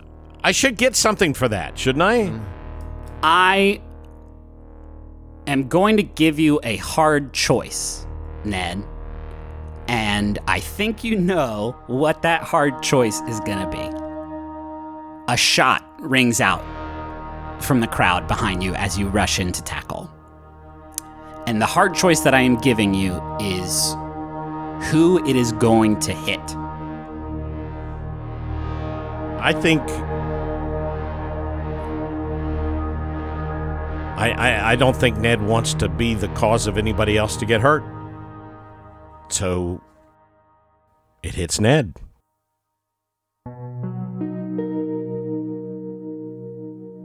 And then we see you, Ned, just for a second. And you are standing in the Cryptonomica, and it is still basked in the warm sunset light earlier this evening. And you're in the middle of clearing out the Cryptonomica. You're getting ready to leave, and as you're loading up the last box, before you are attacked by the shapeshifter, you take a beat and go to your desk, and you get out a couple of pieces of Cryptonomica stationery, and you begin writing a letter. Dear Duck, there's a line in Animal House where Otter says, You fucked up. You trusted us. Well, I guess you fucked up. You trusted me. I am doing what I do best, getting into a bad situation and then running like a scalded dog when it gets worse. I just couldn't go without telling you how much your friendship has meant to me over the years. Even though you are loath to admit it, you are a true hero, and watching you has shown me the value of protecting others no matter what sacrifice. I just didn't learn the lesson well enough, I guess, to make those sacrifices myself. Wow, this has really turned into a little pity party, hasn't it? Boo-hoo, poor Ned. Anywho, I'm leaving the Cryptonomica to Kirby. I mean, that's how I got it, right? But, check in on he and the Gosling goat occasionally, would you? To quote one of my favorite movie stars, Porky Pig, uppity, uppity, uppity, uppity, that's all, folks. With great admiration, Ned Vamoose Chicane. And then we see Ned fold that letter gently and smile and place it on the desk with Duck's name written on the outside of it, and then he picks up the other piece of paper. Dear Aubrey, I'm taking your advice and heading out for parts unknown. But I need you to know how sorry I am for the impact I have had in your life. I am a thief. I have always been a thief, but I have never been a robber. There is a huge difference. I never, ever wanted anyone to come to any kind of harm in any of my capers. The fire that took the life of your mother was an accident, a horrible accident that was not supposed to happen. But it did. And I am to blame. I am not asking you to forgive me. I don't want you to forgive me. I want you to always keep in mind that no matter how small a wrong action may seem, wrong is always wrong. And it can easily cause events to quickly spiral out of control. No, I don't want you to forgive me, Aubrey. I want you to hate me. I want you to focus all your hatred on me. And that will free up all the love in that big, remarkable heart of yours for the rest of the world. Hold tight to that pendant. Try to have Duck's back. And become a better person than I. With love, Edmund Kelly Chicane. And then we see Ned fold that letter up and write Aubrey's name on it and leaves his hand on it for a moment before he takes it off and walks back into his inner sanctum. You slam into Danny, and it hurts. That hurts. And the two of you kind of spiral and crash to the ground, and Danny's on top of you, and she leans backward and starts to dive her jagged teeth down into your neck. And just at the last second, Barclay runs in and grabs her and holds her under the arms. And from the ground where you're laying, you see him pulling her. She is restrained and fighting, but he is pulling her back toward Amnesty Lodge. And Mama looks at him and then looks down at you. And then you realize that everybody is looking down at you.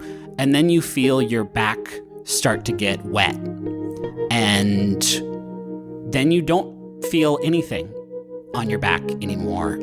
And then you start to feel cold. And from your position on the ground, your vision is starting to fade a bit. But you look up and you see the only rifle that is still pointed outward with some smoke coming out of it belongs to Pigeon, who looks terrified. She collapses. And you hear Mama talking, and she's saying something, and she's frantically gesturing to Sheriff Owens, who nods and takes off running for help. And then Mama asks you something, and you can't quite make it out, and then she shouts your name, and she shouts something else, but you just can't hear it anymore. You just hear the wind, and you just see the stars above you. They are beautiful. And then they're gone.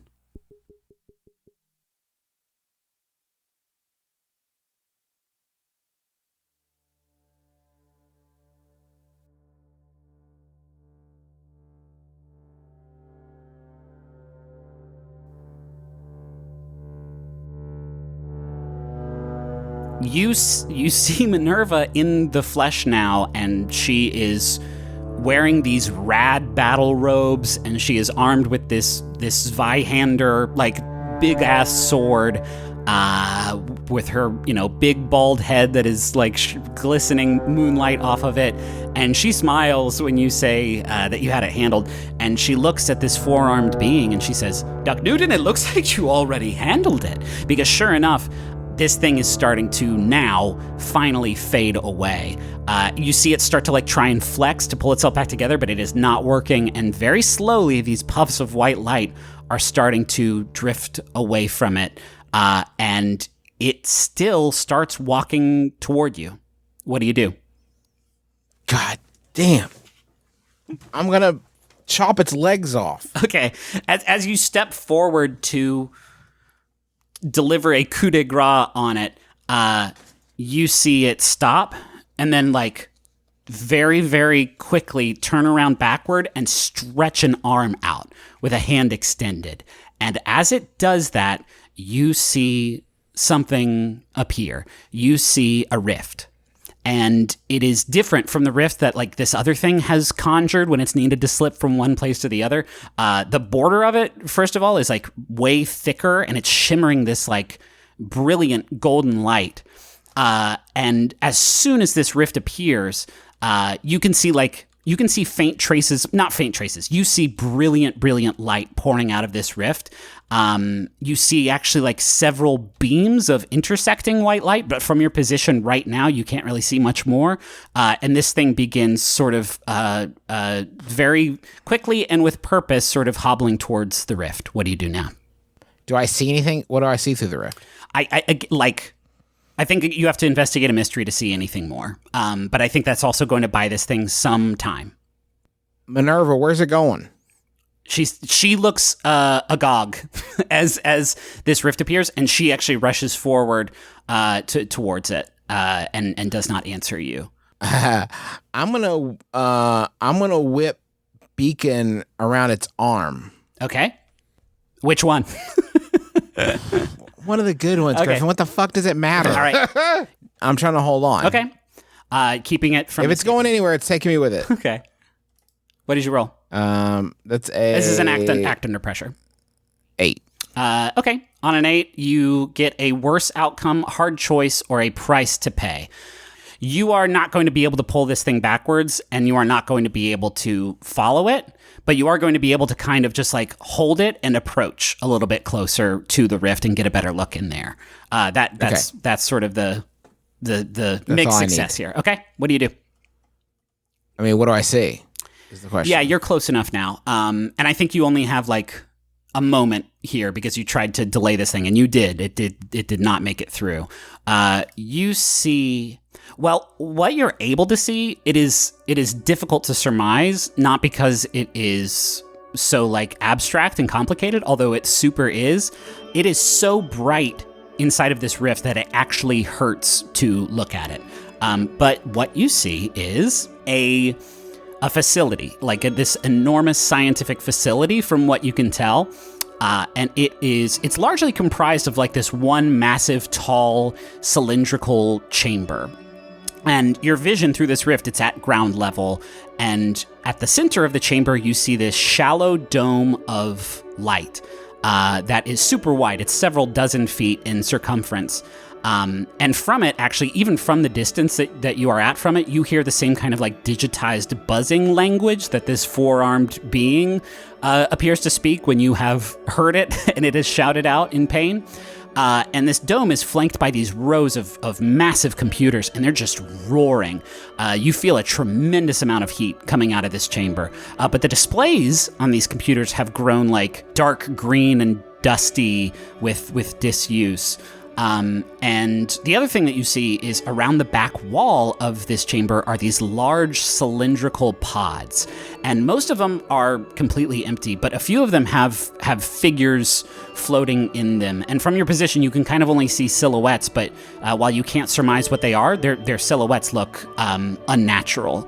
And in one of the pods, you actually see this mist coming out of these needles that are emerging from everywhere, and this mist is like stitching itself together to create one of these silhouettes. And then you look up from the ground floor, and your eyes can just barely take in what you see without just searing pain. You see beams of light, countless beams crisscrossing the walls of this chamber as it extends upward beyond what you can see. And each beam appears to be like projecting out of a large metal ring and then just crossing the length of the chamber before landing in a ring like directly across from it. And there's just hundreds of these beams, you assume, although they are far too like painfully brilliant for you to count. And you look over and you see Minerva, who is seeing the same things too. And then this four-armed being manages to shake off the sword and start to run forward. And then that dome at the center of the room, you see it like bubble upward, and then this shockwave bursts out of it, and you see it blow the dust upward from the machinery surrounding it, and the entire chamber shakes as this dome just screams, and then the shockwave passes through the rift and collides with the four-armed figure and just cuts it in half. And its two halves just float upward and disintegrate instantly like vapor, and the rift instantly disappears. See, I had it handled. You see red lights flashing in the distance, and you hear sirens, and you see through the canopy of trees in the forest surrounding the telescope, you see an ambulance and a couple of squad cars rolling up on the telescope, and you can actually see over the rim now, you see Dr. Drake, and she's tending to Leo, who is alive. And Minerva, her mouth is open, and she sheathes her sword, and she sits down and kind of puts her elbows on her knees, sitting inside of the telescope, and she has this huge smile on her face, and you see her starting to tear up, and she says, "Have you seen that world before, Duck Newton, that world of light?" No, nothing like that. She looks up at you and extends a hand, asking for you to help her up. I do. She rises to her position well above you, and she says, "I am not quite sure what that was, my friend, but I assume that they know who we are. And hopefully, now, Duck Newton, now they know what we're capable of."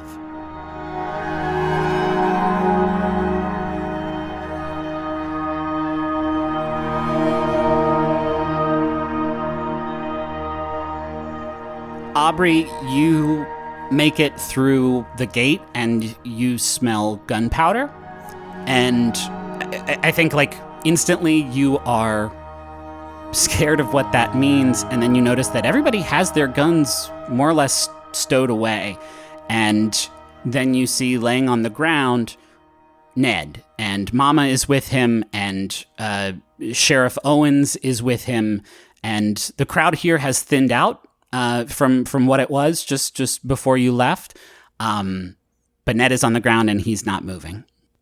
What? A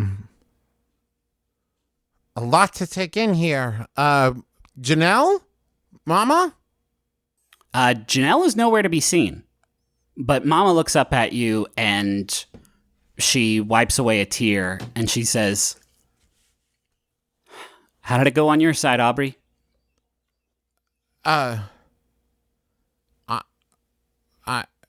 I charged up the crystal and, what? Is Ned okay? No, he's not. Does he need, I can try to heal him. And, Aubrey, tries to use magic to heal Ned. Well, it will be an 11 minus 1, a 10. You place your hands on Ned, and you see a glowing light fade over him, and nothing happens. Ned. What? Mama, what happened? Is this this is the shapeshifter, right?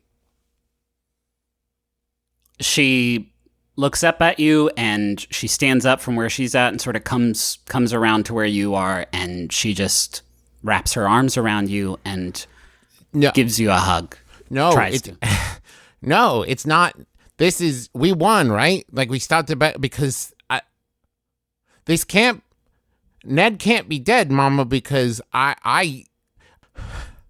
Mama, I told him to leave. And then you feel this like slight cool breeze coming across the pines where this crowd has gathered. This crowd that has just fallen absolutely silent. And all you hear is this wind, and it increases quickly and then dramatically, and then the crowd turns to face where it's coming from, and that is when the supersonic boom hits. And everybody assembled here is thrown to the ground, and a tree at the perimeter of the clearing is torn from the ground and topples over, very nearly missing the crowd.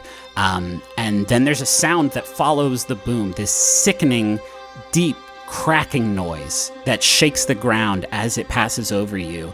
And with that, like, the rest of the town's residents here, they fucking take off. They start sprinting toward the main road in fear. And you see Sheriff Owens look at Mama, and she nods, and Sheriff Owens takes off to make sure that everybody is accounted for. And then, Aubrey, the moon disappears, and the clearing goes dark, and you see blue smoke pouring upward from the source of this sound, and through it you make out the shape that has just blotted out the moon. It is a jagged, diamond-shaped rock that is floating weightlessly in the air. It's huge, just this 40-foot tall, monolithic rock. And through this thick blue smoke, you see actually something like sliding off of it, and it looks like snow. And that's when you realize what you're seeing floating in the air is the peak of Mount Kepler, which has been ripped from its base and is now hovering above the mountain. And this vision, it looks familiar, because it looks like the image that was in the book that you delivered to Janelle. What do you do? Aubrey is gonna read a bad situation. Okay. But specifically trying to open up ye olde third eye. Okay. Yeah, so read a bad situation is plus sharp. So it's a 9 plus 1, it's a 10. Okay, I will say, what's your question here? Oh, I don't even know about that. What's my best way in? What's my best way out? Are there dangers we haven't noticed? What's the biggest threat? What's most vulnerable to me? What's the best way to protect the victims? I'm going to say the dangers we haven't noticed using the third eye. With third eye, yeah, for sure. Well, the third eye has a question, which is like, what magic has been cast here? So I'm going to say, putting those 2 points together, the two things that you know is that they cloaked themselves with the same sort of shimmer that used to be on the archway, right, where you couldn't see them if you didn't know that they were there, and you figure that they managed to pass through the snow. So like, that's what you get with your third eye.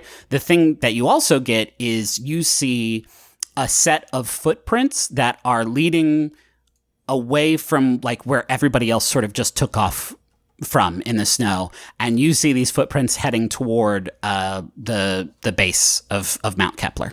All right. Well, just running on pure adrenaline and instinct. Follow. Go. Okay. You sprint through the woods. While I will say, still crying, but just adrenaline at this point. and blood, blood pounding in ears kind of deal, Then we see Aubrey just sprinting through the woods with this blue light from the sky, from this smoke illuminating her face, passing through the trees with tears just streaking behind her. And just shockingly quickly, you are at the base of Mount Kepler, and you follow these footprints upward, and you manage to just like scale, half of a slope just with the wind at your back, pushed forward by adrenaline and anger and sadness. And then you see them. You see Janelle, and she's flanked by those half dozen Sylvans, and all of them have their arms just outstretched toward the heavens. They are all supporting Janelle, who you see is holding the book that you delivered to her in one hand, just reciting furiously the passages within. What do you do? Janelle, what in the name of fuck are you doing? A couple of people sort of get distracted when you yell and turn away from their spell casting. And in that moment, you see the smoke start to sputter just a little bit, and then they realize what they're doing and put their arms back up. And Janelle, with the book still in her hand, says, "I can save Sylvain, Aubrey. I can save Sylvain. I can siphon just a portion, a fragment of life from your world and transfer it to our own. I can do it, Aubrey. In your world, it'll suffer minimal damage. Would you not make this sacrifice, Aubrey, knowing what it could accomplish for my people? Would you not do it? This is the answer I've been looking for years, and you are the one who brought it to me." Janelle, to take something from someone else isn't a sacrifice. Fine, Aubrey, call it theft then, but if it's what keeps my world alive without killing yours, this is a harmless crime. That's from the book, right? This is from the book? Yes. The book that Danny got from the shapeshifter? From what? There was a shapeshifter who could take different people's forms, took Danny's form, took Ned's form, took the form of a morgue employee at one point, I think. That was a couple episodes ago. And that's where Danny got the book from, and you're using... What are you saying? Aubrey, why? Why in Sylvain's name would you not tell me this sooner? I was covering for a friend. Aubrey. How could you... And then another crack rings through the air. But this one's actually different from the first. This isn't the sound of like an enormous thing breaking. It is the sound of thunder very close by.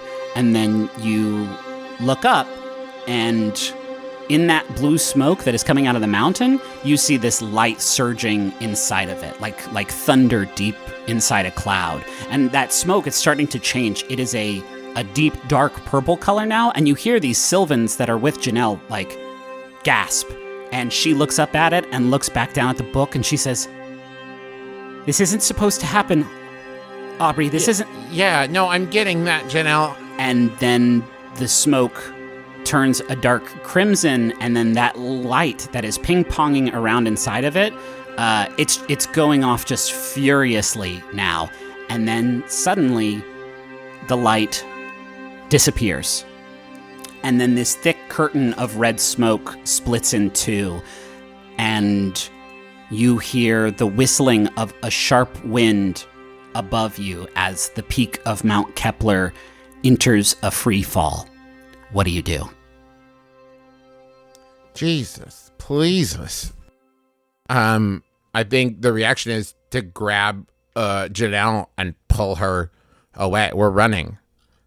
And I think to facilitate, we're going to use some magic to do one thing beyond human limitations. We'll see. You're trying to just like pull yourselves out of here? Yeah, so it would have been a 7 + 3, a 10, but I have a -1, so it's a 9. Mixed success. Well, so that means the glitches happen, right? Yeah, you use magic, so... I'm going to go with take 1 harm, ignore armor. Okay. Here's what I'm going to say happens then. You do this, you try to pull them forward, and as that happens, you feel this searing pain in your leg as the wound that you managed to magically sort of close up, you feel it reopen. And instantly, you feel yourself getting faint as you just like pull everybody away from the path of this boulder. And you yourself are still definitely in it. And Janelle looks down at you and grabs you by the shoulders and starts to pull. And then for a moment, time stands still in Kepler. The deep red light of this arcane storm rolling above the town is cast on the faces of her residents. Keith and Hollis and the Hornets all on their bikes, all just trying to like shepherd the crowd to safety on the topside road, and Agent Stern and Sheriff Owens who are racing towards the source of the commotion, and Barclay who's holding a half-conscious Danny in the warm waters behind Amnesty Lodge, and on Mama, who isn't looking up at the light, but on the face of her fallen friend, and on Duck and Minerva seeing the storm in the distance, and on you, Aubrey, and on Janelle, and then time catches up. And the peak of Mount Kepler, once the scenic treasure of a small town in West Virginia's Greenbrier River Valley, returns to its original position with violent momentum.